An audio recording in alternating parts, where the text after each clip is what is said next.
Halo rekan-rekan semua, ketemu lagi pada video bagian kedua dari video edukasi tentang bagaimana caranya melakukan analisa fundamental khusus untuk saham perbankan. Di mana pada video bagian kedua ini saya secara khusus akan membandingkan kinerja keuangan kuartal 3 2020 dari BJBR dengan BJTM untuk nanti kita ketahui pemenangnya ya. Nah, untuk teman-teman mungkin yang belum menonton video bagian pertama, maka saya harapkan untuk menonton terlebih dahulu agar dapat lebih mengerti maksud dan tujuan dari penggunaan rasio-rasio keuangan serta komponen analisa fundamental yang saya pergunakan pada video bagian kedua ini. Untuk link video bagian pertama, saya sertakan pada deskripsi video. Oke, sebelum kita mulai, silakan teman-teman untuk selalu dukung channel ini dengan subscribe, like, dan share video edukasi ini ke teman-teman yang lain. Serta jangan ragu untuk put pertanyaan maupun komentar pada kolom video yang nanti bisa saya jawab dan bisa kita diskusikan bersama.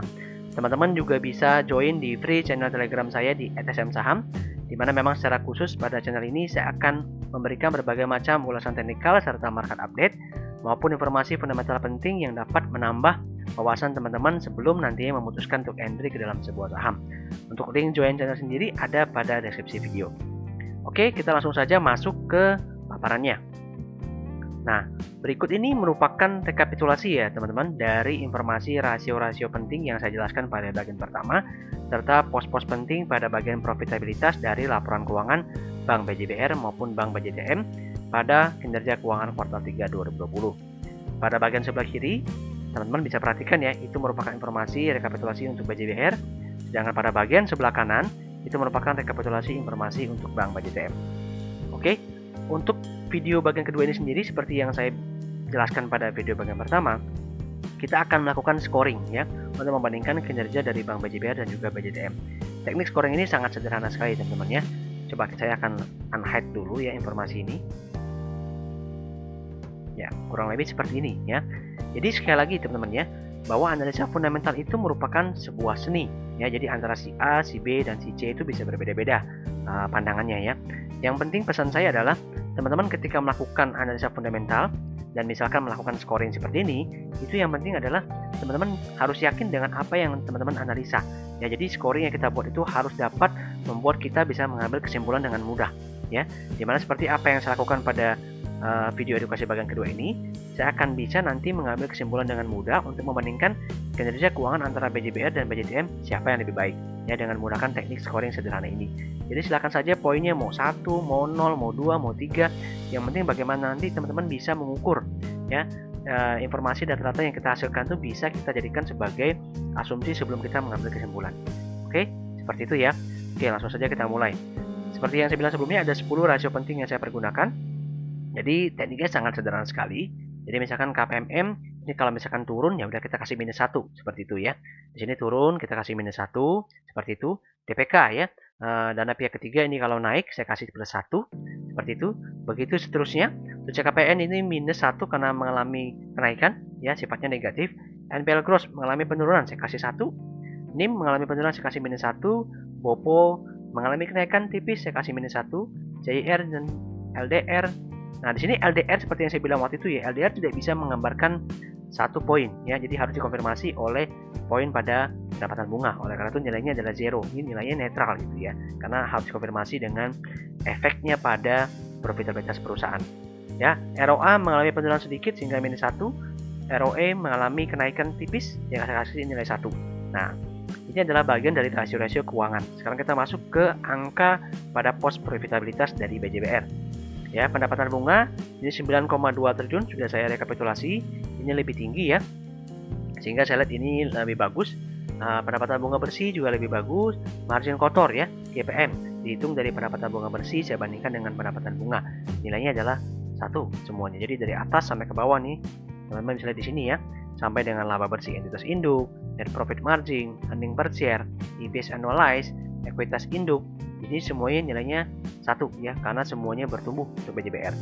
Namun pada bagian ekuitas induk sendiri ini nilainya minus 1 ya, karena meskipun kita sudah tahu nih penyebabnya ya pada video bagian pertama, tetap dalam scoring ini saya akan kasih dia nilainya minus 1 karena mengalami penurunan ya.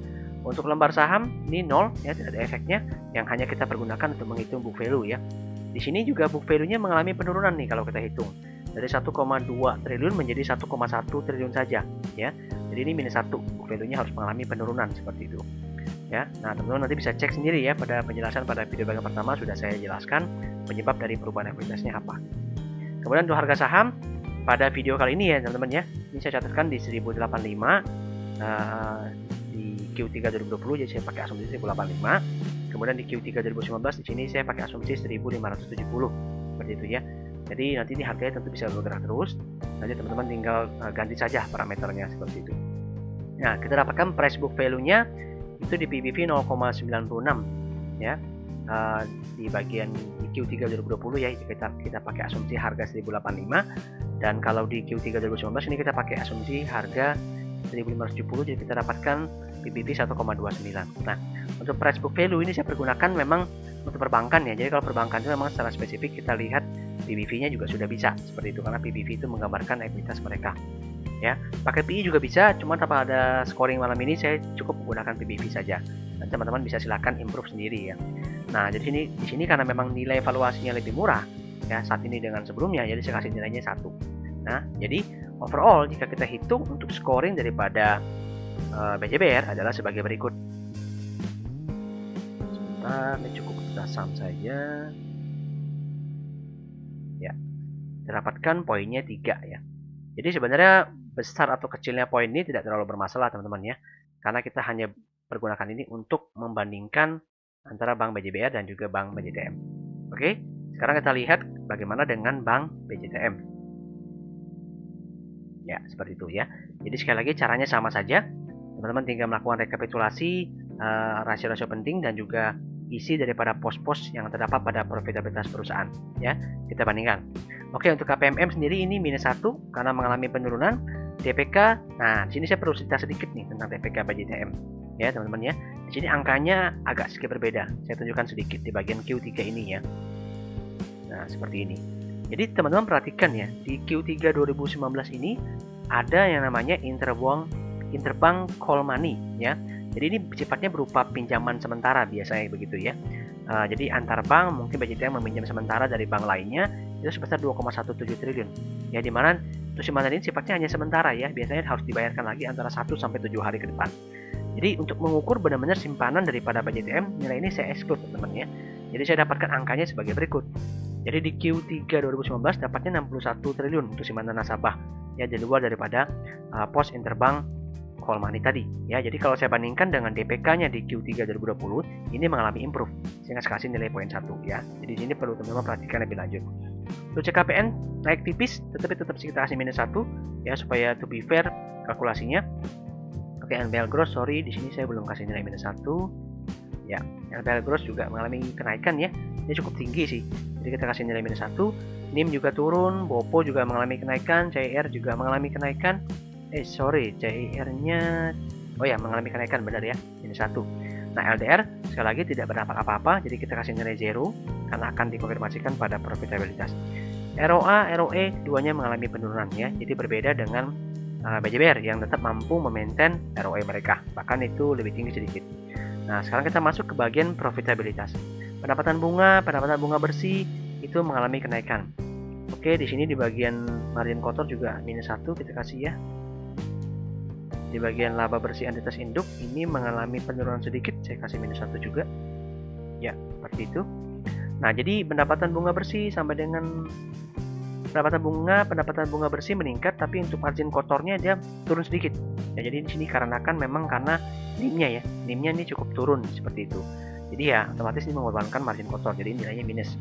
Laba bersih, net profit margin, earning per share semuanya turun ya, sampai dengan annualized pun turun. Jadi kita kasih minus 1 semua seperti itu. Nah, ekuitas induk berbeda dengan BJBR. Di sini ekuitas induknya teman-teman sudah tahu ya penyebab daripada perubahan ekuitas induk dari BJTM. Silahkan tonton pada video bagian pertama. Ini bertumbuh ya. Jadi 9,1 triliun menjadi 9,6 triliun sehingga kita kasih nilai 1. Ya, lembar saham 15 miliar lembar. Book value kalau kita hitung juga bertumbuh ya. Jadi beda dengan BJBR. Ya, karena memang ekuitasnya naik, otomatis pasti book value juga mengalami peningkatan. Jadi di sini mengalami peningkatan, kita kasih nilai 1 ya. Nah, di sini pada video ini saya menggunakan asumsi di Q3 2020 harganya adalah Rp580. Pada Q3 2019 harganya adalah Rp635. Ya, pada video ini berarti kita dapatkan price book value-nya untuk BJTM adalah 0,9 kali dan juga Q3 2019 ini 1,04 kali. Jadi tetap lebih rendah.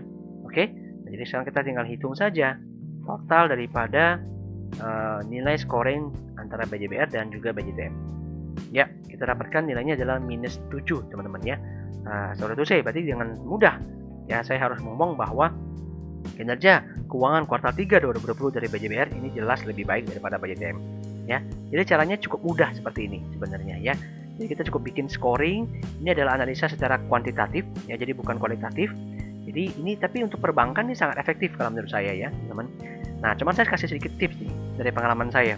Teman-teman ketika melakukan analisa komparasi seperti ini ya, check up seperti ini, itu jangan hanya melihat satu kuartal, tapi harus lihat minimal 2 kuartal. Karena kinerja antara satu kuartal dengan kuartal berikutnya kadang-kadang bisa berbeda. Tapi kalau misalkan sebuah bank bisa improve selama 2 kuartal berturut-turut, berarti itu layak ya. Tinggal teman-teman perhatikan saja harga belinya. Apakah valuasinya masih murah apa tidak ya. Jadi sebenarnya trade ini tidak hanya untuk perbankan teman-teman ya, tapi juga bisa untuk saham-saham lain. Tapi kalau untuk perbankan itu lebih kuat. Kenapa? Karena memang perbankan itu sangat penting rasio-rasionya. Kinerja keuangan mereka terlihat dari rasionya. Kenapa? Karena bisnis mereka adalah uang kan, pinjam uang dan meminjamkan uang kembali. Beda kalau perusahaan manufacturing, ya memang memproduksi produk di mana memang mereka harus keluarkan dulu uang tersebut kan, lalu mereka jual ke masyarakat ya, di mana nanti akan berimpact pada revenue mereka. Bisa jadi uang produk mereka tidak laku seperti itu. Jadi lebih banyak cycle atau lebih banyak poin-poin yang harus kita perhatikan kalau perusahaan manufacturing. Tapi kalau para perbankan, rasio-rasionya itu sudah menggambarkan tingkat fundamental dan kesehatan keuangan mereka. Seperti itu ya. Jadi kesimpulannya pada video bagian kedua ini, untuk Bank BJBR itu lebih baik daripada Bank BJTM. Nah, namun teman-teman perhatikan lagi ya, belum tentu Bank BJTM ini tidak bagus teman-teman ya. Namun memang kalau kita bandingkan antara BJBR dan BJTM, Bank BJTM harus mengakui kekalahannya pada kuartal 3 2020. Tapi bukan berarti tidak bagus ya. Jadi teman-teman harus perhatikan lagi bahwa kedepannya BJTM bagaimana ya. BJTM karena secara individu sendiri itu cukup baik ya secara perusahaannya. Cuma kalau kita bandingkan BJBR memang dia kalah seperti itu. Tapi kita harus perhatikan lagi pada kuartal 4 atau full year 2020 antara keduanya siapa yang lebih baik. Kalau misalkan data BJBR tetap lebih baik, maka jelas kita putuskan BJBR sebagai saham yang layak untuk kita investasikan. Seperti itu ya. Namun ingat sekali lagi, harga sangat menentukan. Kalau BJBR nanti di full year 2020 harganya sudah 1.200 atau mungkin 1.500 ya, itu tidak worth it teman-teman ya. Jadi BJTM sendiri dengan kinerja yang terus improve meskipun scoringnya mungkin lebih rendah daripada BJR, tapi kalau harganya turun jauh, misalnya harganya di 500-an, itu kan menarik ya. BBP bisa sekitar 0, coba kita coba simulasi ya. Nah, BBP di bawah 0,8. Nah, jadi beda lagi ceritanya nih. Karena yang kita gunakan adalah value investing. Jadi sangat penting diperketahui adalah fundamental serta harga yang ditawarkan yang ada di pasar. Nah, itu menjadi 2 faktor penting ya yang perlu teman-teman perhatikan sebelum nanti memutuskan entry investasi pada sebuah saham. Oke, saya rasa cukup ya analisa saya, sharing saya. Semoga selalu bermanfaat bagi teman-teman semua. Saya harapkan teman-teman bisa terus nonton ulang lagi, silakan dari awal hingga akhir akan lebih jelas ya, karena informasi seperti ini kadang-kadang nggak bisa cuma satu kali, harus ditonton berulang-ulang. Teman-teman juga nanti bisa praktekkan sendiri lagi, bisa improve juga dengan berbagai macam tambahan komponen untuk menilai apakah Bank A dan Bank B bisa lebih baik ya. Nanti kedepannya juga akan ada lagi komparasi-komparasi seperti ini ya, khususnya pada saham Big Bank yang nanti akan saya buatkan videonya kembali. Oke, terima kasih atas atensinya. Thanks for watching and see you in the next video.